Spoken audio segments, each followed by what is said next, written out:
Thank you for the invite. Privileged to be here. The stuff that goes on here in Manchester is globally known as innovative and exciting, and I'm really glad to be part of today. What I want to do is to kind of tell you a little bit that not all of university is shit. Most of it is. Yeah, sorry, rubbish. Most of it is, but there's actually things on in universities that have been inspired by the work that the PSG and other groups are doing. So I just want to talk very briefly about that. And I'm going to make this argument that like the PSG people here, self-advocacy groups around the world are actually making a massive impact upon research in universities.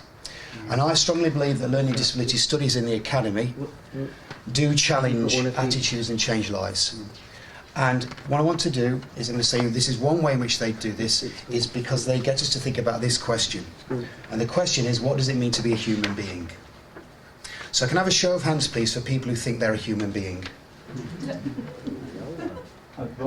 Right, okay, that's a relief. Okay, so I want to talk about that, and I'm going to talk about very quickly some 3 projects, or kind of ideas that are going on in my university at Sheffield, and also some work that I've been doing with colleagues like Catherine, who's taught me everything that I know, my best half, Rebecca Lawth, and many other people, but in particular I'd like to pay tribute to Huddersfield People First, which is a self-advocacy group that they've allowed me to be part of it for over 20 years now. So in particular, I'd like to thank Jeremy Hoy. Okay, so let me tell you a little bit about what's happening in Sheffield. We do stuff on disability studies, and the one thing that we found out is that disabled people are often not allowed to be human. Disabled people are not allowed to be human beings.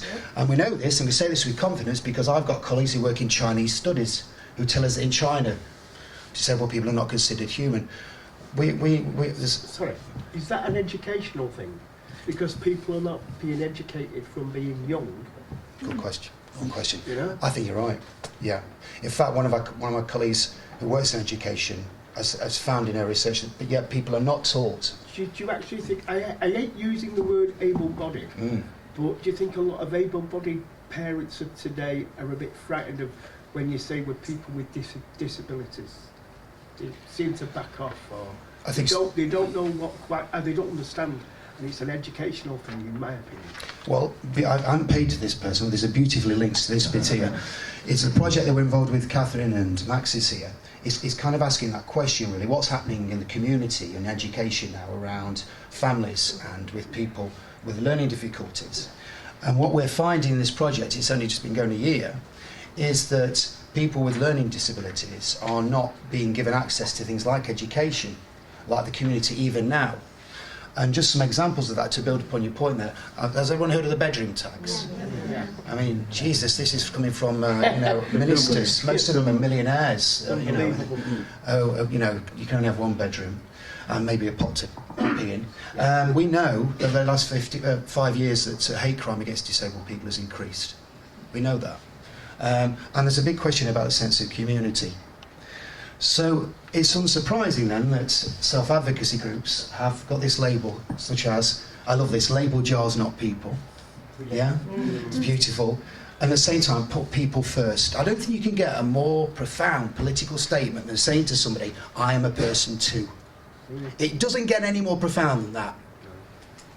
You're actually saying to someone, you do not see me as a human being, you bastard. So you start recognising that. Now, interestingly, there's something weird going on in our world, because people are more and more fascinated with disability. There's more and more disability being found. So disabled people are, on one hand, kind of shunned away and pushed away, but at the same time, everyone's fascinated with it.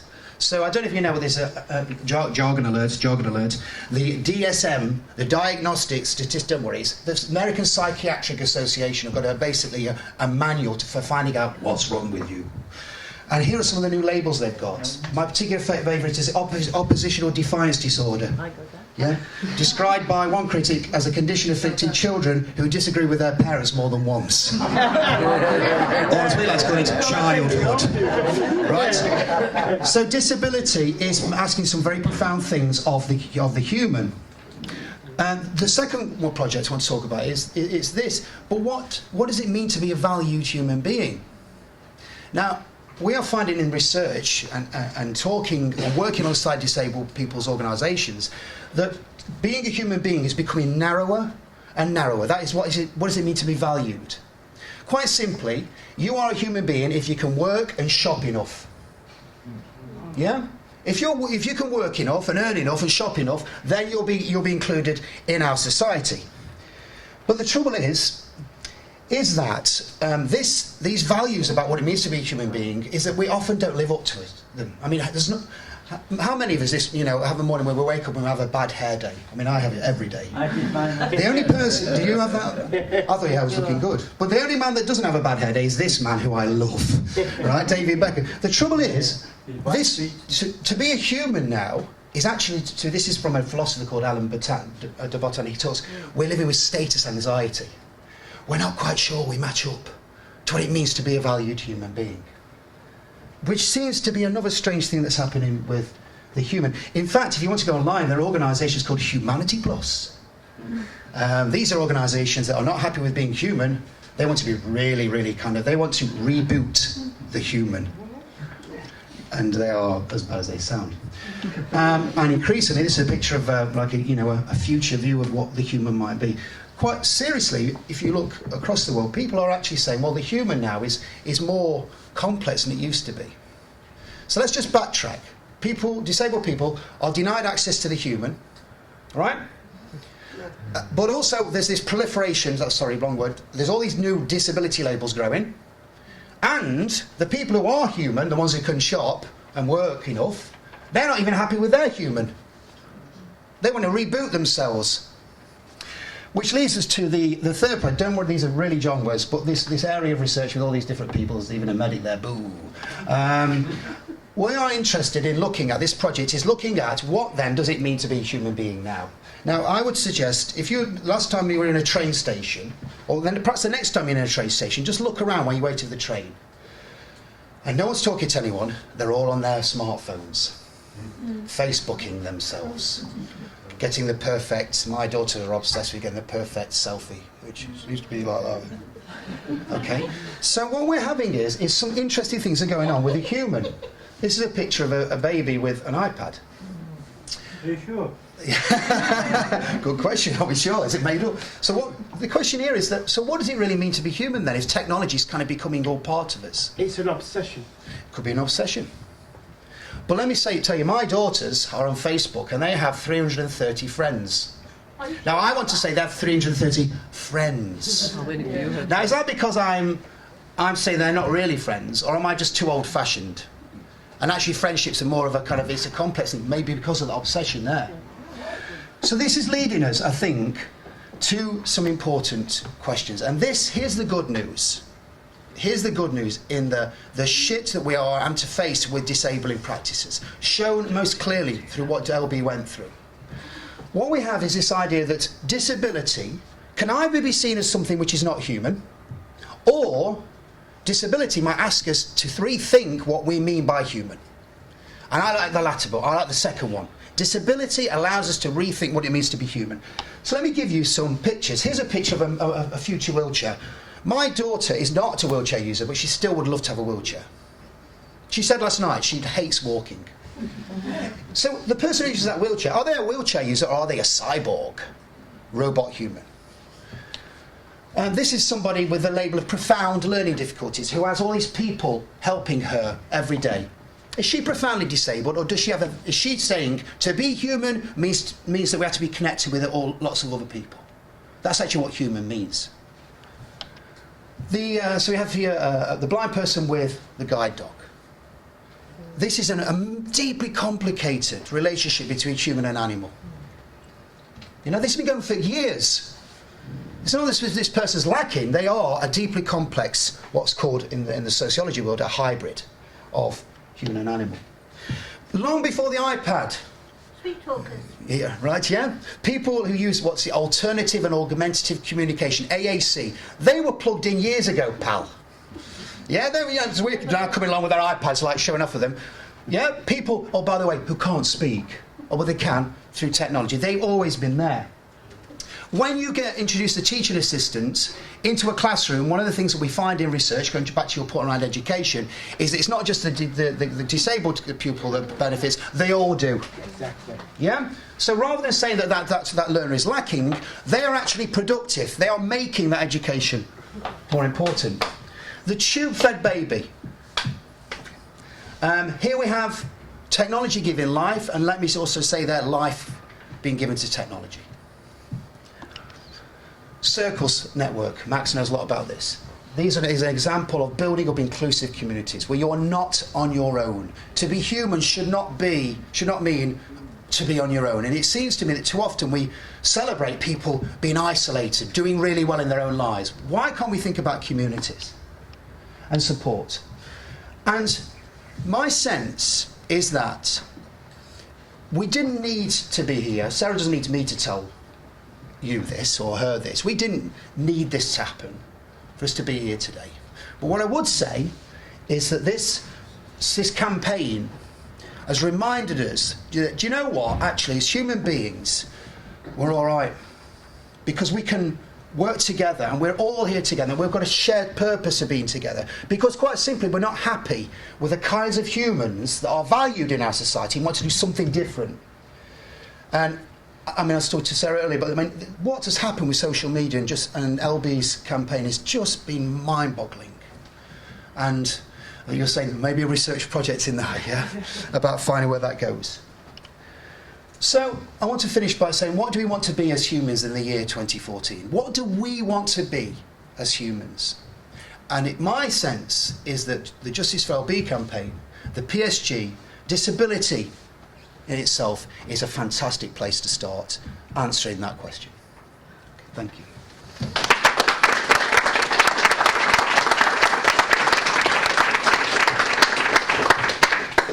Ladies and gentlemen, it's break time. Should we let them have some questions? Oh, we can hardly bother with you. I think we'll break up with coffee. We need to break the van. Anybody? This one there. So my question is it important to be human? Or can we just do away with this and start thinking about ourselves as connecting with technology, what you call cyborg or hybrid? So I'm going to do that classic thing the lecturers do where they don't know the answer. They say, what do you think? So hands up, who would be happy if we got rid of the word human?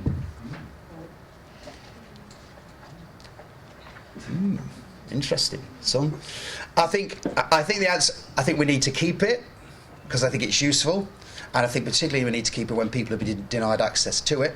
But I think there's dead interesting things happening in the world around what it means to be human.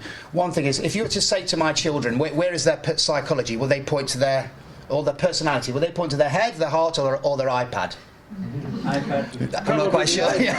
I think the iPad. Yeah. So that's interesting, isn't it? Yeah. So the human is, to go back to your point, yeah, I think the human is shifting and changing. Can I say something about that? Sorry, I can't help myself.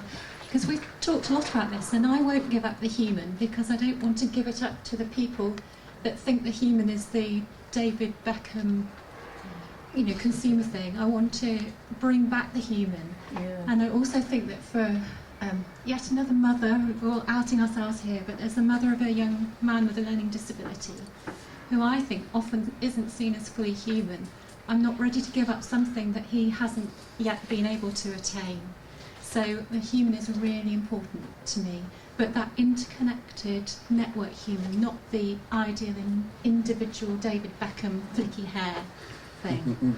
That's a perception of today's society. Yeah. All these young girls grow up, I'm not saying everybody does, but they grow up in a society now where you see these beautiful young models and they starve themselves because they want to be thin.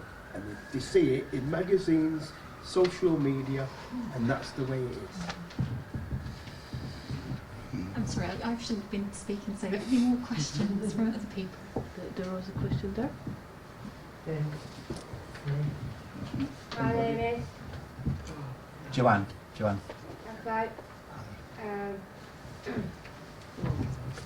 This is the first time I've come because But the devil bit me before. Can you give me the microphone? Is that okay? Yes, it's without it.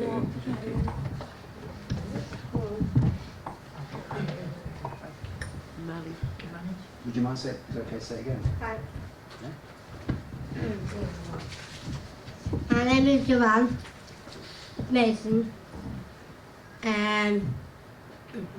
This is the first time I've come because but I haven't been in before. So working with all these ladies here, but it's different. But I've got some of my friends here. I've got my manager, that's John. Plus, I'm looking forward to the future. I am learning disabilities. So at the moment, I've been working very hard at the Angel Centre. I've got this far. I am quite happy to be here with you.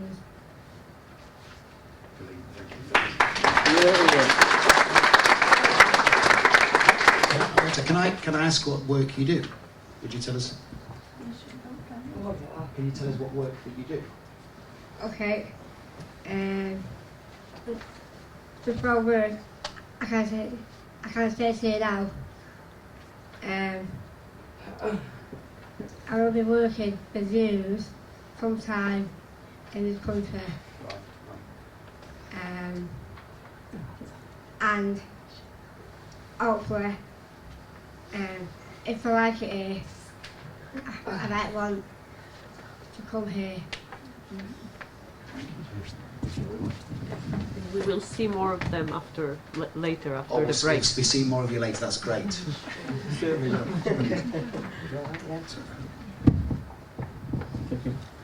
Thank you very much indeed.